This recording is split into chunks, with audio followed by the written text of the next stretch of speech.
चिमण्या गोष्टी।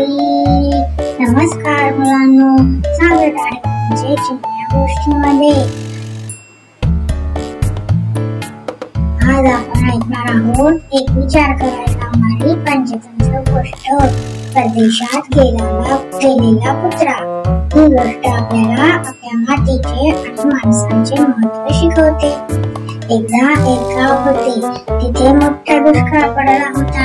लोकांकडे खायला नव्हतं, मग प्राण्यांना कुठून देणार? चित्रंगा नावाचा एक कुत्रा तिथे राहत होता। तोही उपासमारीने त्रस्त होता। चित्रंगा म्हणाला, इथे राहून उपयोग नाही, मला आता जगायचं असेल तर कुठेतरी दुसऱ्या गावात जावं लागेल। आणि तो निघाला प्रवासाला। बराच लांब प्रवास करून तो एका श्रीमंत शहरात पोहोचला। एका घराचा दरवाजा उघडा होता, घरात कोणी लक्ष दिलं नव्हतं। तो आत गेला आणि आश्चर्य, खूप सारे अन्न, पोळ्या, भात, मिठाया होत्या। त्याने खूप दिवसांनी पोटभर खाल्लं, पण जसा तो बाहेर पडला तिथले कुत्रे त्याला बघतात।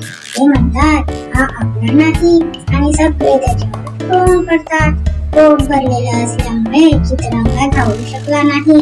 ते कुत्र्या त्याला धावत राहिले। तो कसा बसा पळाला आणि म्हणाला, आपलं गाव, आपली माणसं, हेच खरं सुख आहे।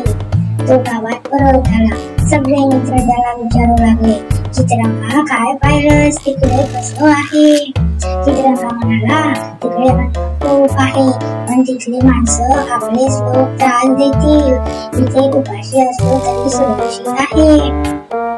मुलांनो, या गोष्टीतून आपल्याला हे शिकायला मिळतं की परके कधी तुमच्या चुका माफ करतील, पण आपलेच तुम्हाला त्रास देतील।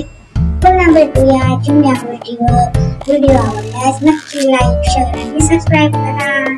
धन्यवाद।